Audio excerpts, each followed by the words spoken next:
बिस्मिल्लाहिर्रहमानिर्रहीम। अस्सलाम वालेकुम। Welcome to my YouTube channel learn English with अरिमी।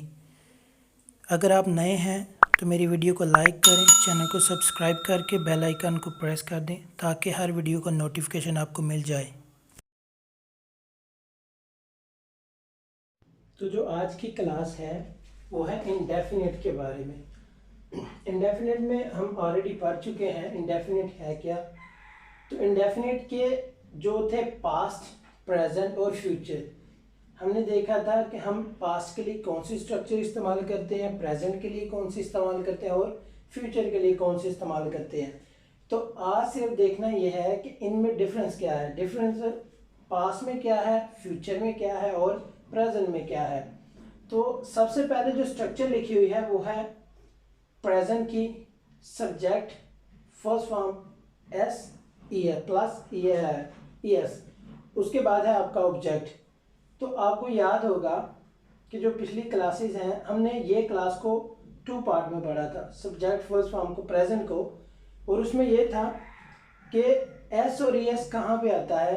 ये ऑलरेडी आपको पता है कि अगर जुमला ही शी इट में आ जाए तो वहाँ उसके साथ एस या एस किस जगह पे आता है। तो उसके बाद है आपका पास्ट।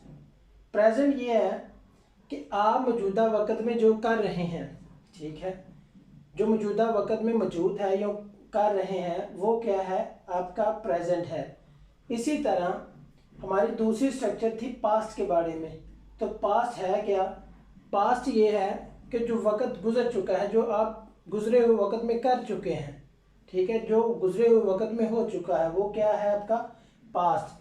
तो पास्ट की जो स्ट्रक्चर है वो ये है subject plus second form of the verb, उसके बाद प्लस ऑब्जेक्ट। इसमें डिफरेंस दोनों में, प्रेजेंट में और पास्ट में आ क्या रहा है। यहाँ पे हमने फर्स्ट फॉर्म लगाई थी और पास्ट में हमने सेकंड फॉर्म लगाई है। अच्छा, इसके बाद है फ्यूचर, फ्यूचर इंडेफिनिट। तो फ्यूचर इंडेफिनिट क्या है, इसकी स्ट्रक्चर बड़ी इजी है, सब्जेक्ट प्लस विल या शैल, उसके बाद है ऑब्जेक्ट प्लस ऑब्जेक्ट।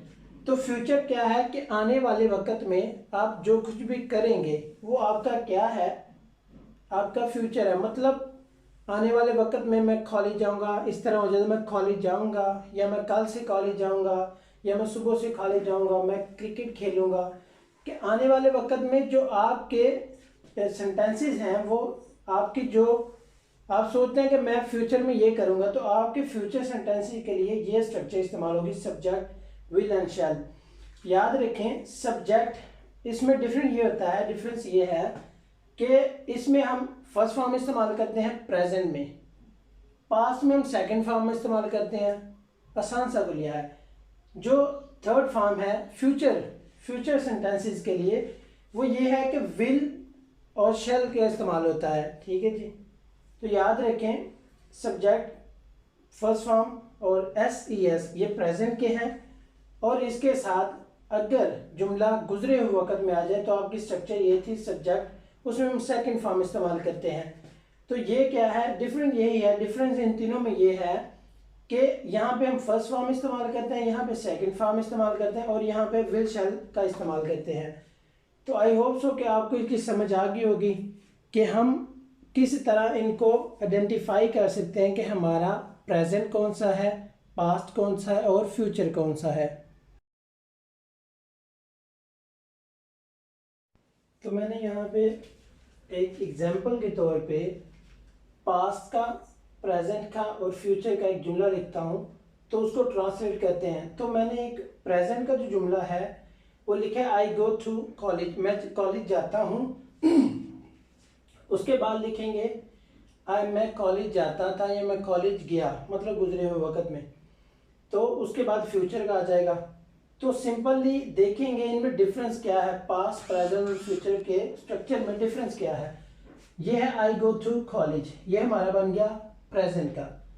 यहीं पे अगर हो जाए बात जी मैं कॉलेज जाता था या मैं कॉलेज गया, तो क्या होगा सिंपली कि यहाँ पे सेकंड फॉर्म का इस्तेमाल होगा, आई वेंट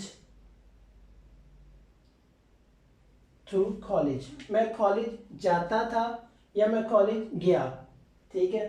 तो सिंपली मुश्किल कोई नहीं है, तो सिंपल यही लिखना है आपने जो गुजरे हुए वक्त में है। उसके बाद अगर आपका जुमला आ जाता है मैं कॉलेज जाऊंगा, ठीक है, अगर जुमला आ जाता है मैं कॉलेज जाऊंगा तो सिंपली आपने क्या करना है, यहाँ पे आई क्या आएगा, विल। अच्छा, आई और विल के साथ शैल का इस्तेमाल होता है, लेकिन एडवांस या मॉडर्न इंग्लिश में शैल को तकरीबन नहीं लिखते। उसके साथ अगर आप विल लगा लें तो आपका जुमला गलत नहीं होगा। तो सिंपली क्या है, आई विल, शैल लगाना है, शैल लगा लें, विल लगाना है, विल लगा लें। I will go to college, मैं कॉलेज जाऊंगा। तो इन तीनों में पास्ट के, प्रेजेंट के और फ्यूचर में डिफरेंस क्या आया है, यहाँ पे हमने प्रेजेंट में फर्स्ट फॉर्म का इस्तेमाल किया है और पास्ट में हमने गुजरे हुए वक्त में हमने सेकंड फॉर्म का इस्तेमाल किया है, और हमारी जो थर्ड स्ट्रक्चर थी वो थी विल शैल। तो फर्स्ट फॉर्म से पहले विल शैल का इस्तेमाल करते हैं, ठीक है जी। आई होप सो कि आपको समझ आ गई होगी। अच्छा, ये जो बात रहेगी एस और एस की, फॉर एग्जाम्पल मैं लिखता हूँ वो यहाँ काम करती है शी, आपको याद होगा कि एस और ई एस ये ही शी इट के साथ आता है, शी वर्क।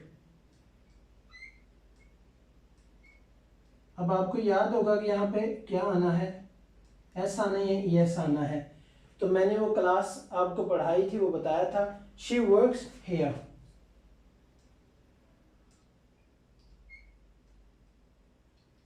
ठीक है, शी वर्क्स हियर।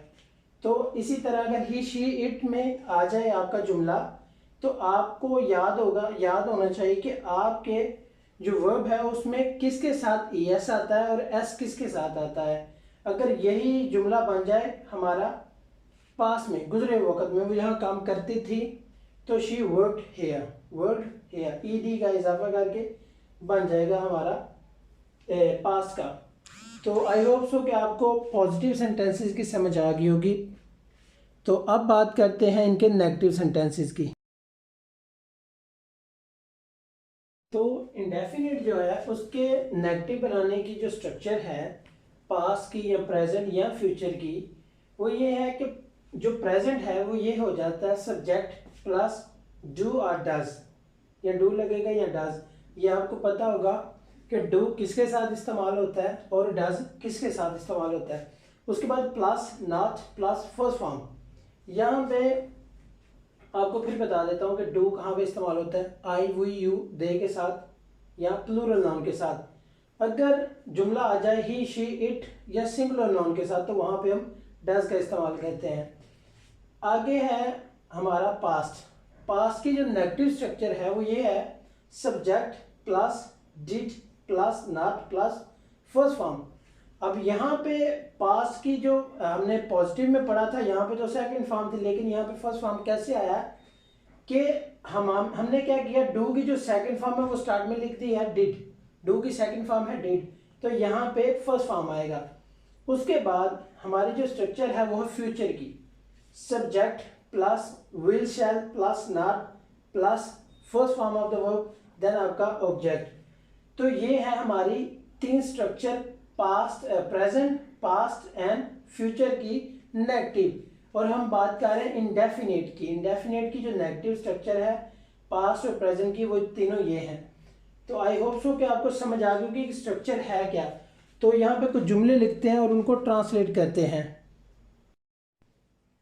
तो इंडेफिनिट के जो इंट्रोगेटिव है, यहाँ पे मैंने जुमला लिखा है प्रेजेंट का, I do not go for morning walk, कि मैं सुबह की सैर के लिए नहीं जाता। या ये जो प्रेजेंट है यहाँ पे देखें डू नॉट आई आया है, ठीक है। अगर वो या आपको मैंने पहले बताया ही शी इट आ जाता तो यहाँ पे क्या इस्तेमाल होना था हमारा डज। अच्छा, ये हो गया हमारा प्रेजेंट, सॉरी ये हमारा हो गया प्रेजेंट का। इसके बाद अब बात करते हैं पास्ट की, गुजर चुका है, कि मैं मॉर्निंग वॉक के लिए नहीं जाता था या नहीं गया। तो सिंपली क्या होगा कि यहाँ पे हमने डू लगाया था तो यहाँ पे क्या हो जाएगा I did not go for morning walk, ठीक है जी। सिंपली, मुश्किल कोई नहीं है। नेगेटिव बनाना है आपने, पहले पॉजिटिव जो बनाया आप पॉजिटिव बनाया उसमें भी सेम इसी तरह है। अब नेगेटिव का जो प्रेजेंट बनाया है, प्रेजेंट कैसा है, आई डू, उसके बाद सारा स्ट्रक्चर यही, not go for morning walk. इसी तरह जो हमारा पास है, गुजर चुका है, जो हो चुका है वो है पास, गुजरने वाला, गुजर चुका है जो वक्त, तो वो है आई। उसके बाद डू की second form did not go for morning walk, मैं मॉर्निंग वॉक के लिए नहीं गया था या नहीं गया। अच्छा, इसके बाद आ जाता है हमारा जुमला जी फ्यूचर का। ठीक है जी, फ्यूचर का जुमला आ जाता है, स्ट्रक्चर ये लिखी हुई है। नॉर्मली हम आई के साथ और वी के साथ हम क्या इस्तेमाल करते हैं, शैल का इस्तेमाल करते हैं। लेकिन पहले भी बताया कि मॉडल इंग्लिश में या एडवांस इंग्लिश जो है उसमें तकरीबन शैल का इस्तेमाल नहीं करते। तो अगर आप विल लगा लें तो भी ठीक है, अगर शैल लगा लें तो भी ठीक है। आई शैल, यहाँ आ गया आई, उसके बाद शैल आ गया।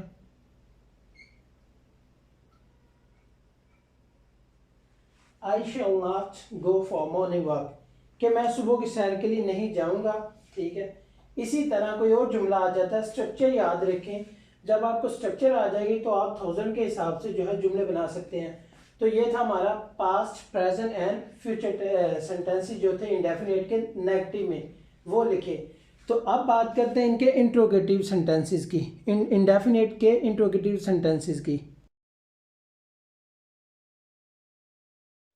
तो इंडेफिनिट के इंट्रोगेटिव बनाना पास्ट, प्रेजेंट और फ्यूचर के बड़ा इजी है। आपको याद होगा कि जब हम नेगेटिव की बात करते हैं तो नॉट से जो पहले लिखा होता है उसको अगर स्टार्टिंग में लिख दें, यहाँ पे डू डज के बाद नॉट लिखा हुआ था, तो उससे पहले जो लिखा हुआ नॉट से पहले वो डू डज था, तो उसको स्टार्ट में लगा दिया, तो वो क्या बन गया आपका प्रेजेंट इंट्रोगेटिव। अच्छा, उसके बाद डिड से, डिड के बाद नॉट था, तो डिड को स्टार्टिंग में अगर लिखेंगे तो क्या बन जाएगा आपका, आपका पास बन जाएगा।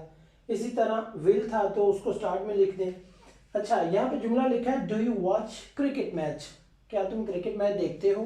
ठीक है, अच्छा इसी को अगर चेंज करते हैं, फॉर एग्जांपल ये हमारा हो गया do you watch cricket match, कि ये आपका प्रेजेंट का है इंट्रोगेटिव इंडेफिनिट का। अगर इसी को हम कन्वर्ट करें या चेंज करें पास्ट में तो क्या होगा, सिर्फ सिंपली आपका डिड चेंज होगा, डिड।